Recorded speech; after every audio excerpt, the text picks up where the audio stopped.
Et salut tout le monde, j'espère que vous allez bien. Nouvelle vidéo foot aujourd'hui où je vais parler de mes pronostics pour les huitièmes de finale de la Ligue des Champions. Alors depuis décembre on attend ces matchs et ça arrive enfin à partir de mardi avec les deux premiers huitièmes qui sont Dortmund-Paris Saint-Germain et Atlético-Liverpool. Donc je vais commencer par vous parler du choc entre Dortmund et le PSG. Ce qu'on peut se dire avant ce match, c'est que Paris est favori. Favori certes, mais bon. Ça fait 3 ans d'affilée que le club est éliminé en huitième de finale de Ligue des Champions. Contre le Barça, le Real et enfin Manchester United l'année dernière après avoir compté 2 buts d'avance après le match aller. Donc c'est un pari vulnérable, mais cette année c'est un pari qui va pouvoir compter Neymar dans ses rangs et une équipe presque au complète avec le retour de Bernat, Marquinhos et Thiago Silva. Donc on devrait avoir un 4-4-2 avec les 4 fantastiques devant, Di Maria, Neymar, Mbappé et Icardi. Pour moi, Paris a les clés du match aller, les clés du match retour, les clés de la qualification, avec notamment un Neymar qui devrait décider des deux matchs. En face, on a quand même une très belle équipe de Dortmund. Au match aller, ils vont devoir se passer de Marco Reus et Julian Brandt, malheureusement.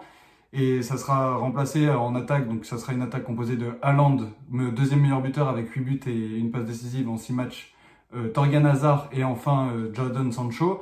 Le problème que je vois avec ce Dortmund-là, c'est que s'il joue dans le même format qu'en championnat, c'est-à-dire avec 3 centraux et deux pistons, Guerreiro à gauche et Hakimi à droite, c'est qu'il y a beaucoup d'espace. J'ai regardé pas mal de matchs de Dortmund cette saison et je vois bien Paris mettre au moins 2 buts par match. Et s'ils arrivent à mettre 2 buts au match aller, ça leur donnerait un avantage conséquent. Je vois beaucoup de buts, comme tout le monde, je pense, entre ces deux équipes. Mais si on suit la logique et si on reste sérieux, je pense que Paris va se qualifier quand même sans difficulté. Deuxième match, autre choc entre l'Atlético de Madrid et Liverpool. Là, pour moi non plus, il n'y a pas photo, parce que c'est un Liverpool au sommet de son art qui, franchement, emporte tout sur son passage cette année. Premier jusqu'à la fin de la saison. Ils ne seront pas reprendre ni par City, ni par Leicester. En face, on a un Atlético qui va pas très bien cette saison. Je trouve que la méthode Simeone, elle arrive un peu à bout de souffle. Il y a pas mal de blessés aussi, ce qui peut les excuser, mais bon, je pense pas que ça soit à cause de ça. Le système, il n'a pas changé depuis des années, c'est toujours le 4-4-2. On a essayé de renouveler les postes, notamment en attaque Joao Félix, qui a du mal à s'intégrer dans cette équipe, qui lui correspond pas tout à fait. Il est blessé, là, on espère un retour pour le huitième aller. Mais même avec Joao Félix dans les rangs de l'Atlético, je vois pas Liverpool être éliminé. Et je vois surtout Liverpool marquer au match aller et du coup se rendre la tâche assez facile. Donc après ces deux matchs, donc le lendemain, le mercredi, on aura 2 autres huitièmes de finale. Donc avec Spurs contre Leipzig. Donc Spurs-Leipzig, on a les Spurs de Tottenham qui sont assez mal cette saison. On a une équipe en reconstruction avec l'arrivée de José Mourinho. Et en face, on a une équipe qui carbure bien aussi, qui fait une très bonne saison et notamment deuxième en Bundesliga. Si je dois donner un favori, pour moi, ça serait Tottenham qui passe. Pourquoi? Je vais vous expliquer. Parce qu'ils sont notamment entraînés par José Mourinho qui a beaucoup d'expérience dans cette compétition. Et en face, je vois Leipzig. Je sais pas, en fait, ils ont un grand rôle à jouer dans Bundesliga. Je les vois pourquoi pas accrocher le Bayern le plus longtemps possible et laisser donc des forces en championnat et peut-être moins se concentrer en Ligue des Champions, même si c'est impossible de moins se concentrer parce que c'est un huitième de finale et tout le monde veut se qualifier en quart de finale. Mais du coup, je vois quand même les Spurs se qualifier et ça dépendra beaucoup des choix tactiques que va réserver Mourinho. On sait que c'est Son qui joue buteur en l'absence de Harry Kane, et on verra l'animation autour de lui. Et par rapport à Leipzig, je vois aussi des buts avec un Werner notamment qui sera décisif. Ils ont recruté Olmo pour avoir encore plus de puissance offensive, mais je pense pas que ça va suffire face aux Spurs de Tottenham. Et deuxième match le mercredi, c'est le match indécis, Atalanta contre Valence. Donc c'est deux équipes assez similaires. Valence, pas très bonne saison, ils sont 7e en Liga. Ils ont beaucoup de blessés aussi. Là, il y a récemment eu le retour de Gonzalo Guedes qui va pouvoir les aider. En face, on a une Atalanta de Bergame qui est explosif cette saison, meilleure attaque de Serie A. Ils ont beaucoup d'attaquants qui sont très bons comme Ilicic, Zapata ou encore Muriel. Je les vois se qualifier, je vois le club italien se qualifier parce que je les vois marquer plus de buts que Valence. Par contre, il faut faire attention, comme c'est une équipe qui attaque beaucoup, Valence vont pouvoir les contrer. On se souvient du dernier match en phase de groupe où Valence a gagné 1-0 sur le terrain de l'Ajax, qui a permis au club de se qualifier et de finir premier. L'Ajax avait totalement dominé ce match, mais ils ont marqué une contre-attaque, le club de Valence, et derrière ils ont mis le bus et ça a tenu jusqu'à la fin, et c'est grâce à ça qu'ils sont qualifiés. Donc il faudra faire attention pour l'Atalanta, mais avec les forces en présence, je mettrai quand même l'Atalanta qui se qualifie, malgré le match retour à Valence. Donc ensuite, une semaine après, on aura le mardi 2 autres huitièmes de finale de Ligue des Champions et aussi 2 très belles affiches, c'est-à-dire l'affiche entre le Bayern Munich et Chelsea, donc match aller à Chelsea. Là, on a une affaire assez compliquée.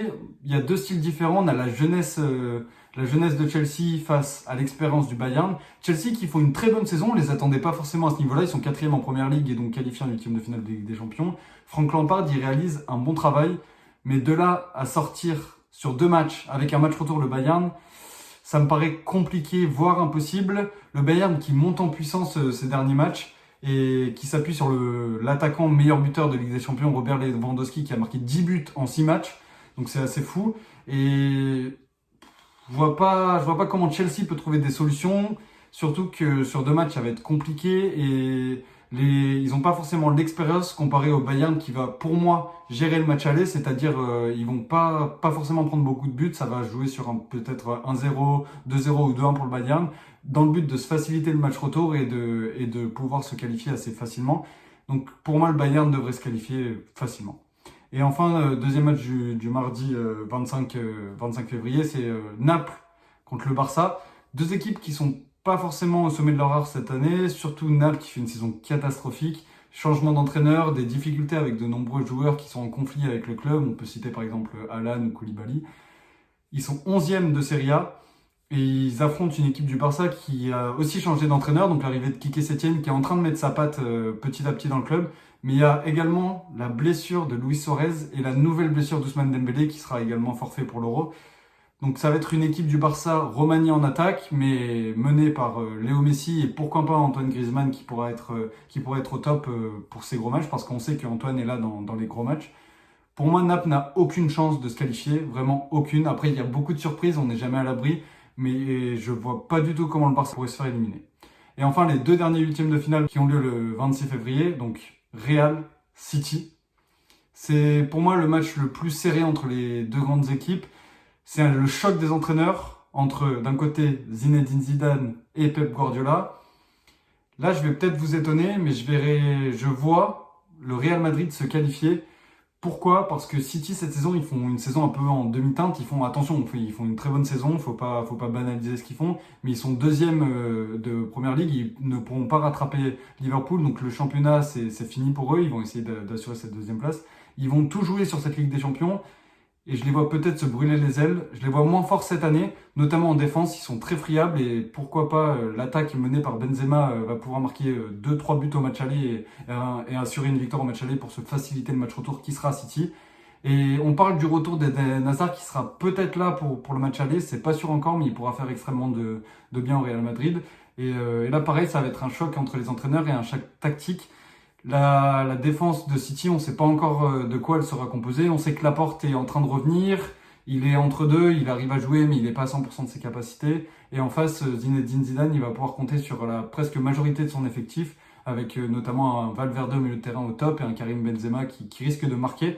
Et c'est pour ça que je vois le Real se qualifier malgré un match aller à Bernabéu.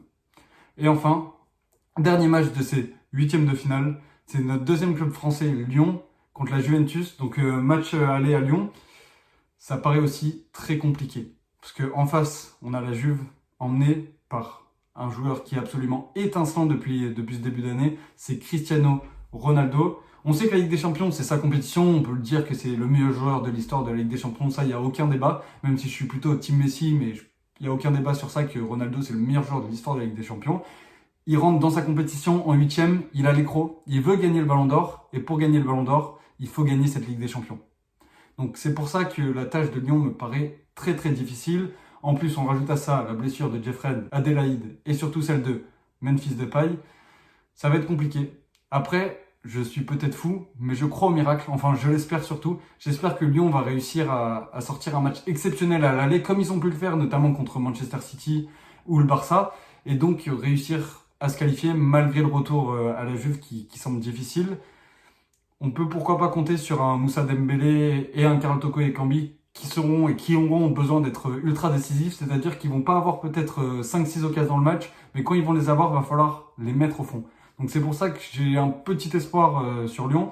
C'est pas la meilleure Juve en ce moment, ils ont notamment perdu contre l'Hellas Vérone leur dernier match en Serie A, et je vois une petite possibilité de se qualifier, pourquoi pas, pour Lyon, enfin je l'espère, même si ça paraît très compliqué.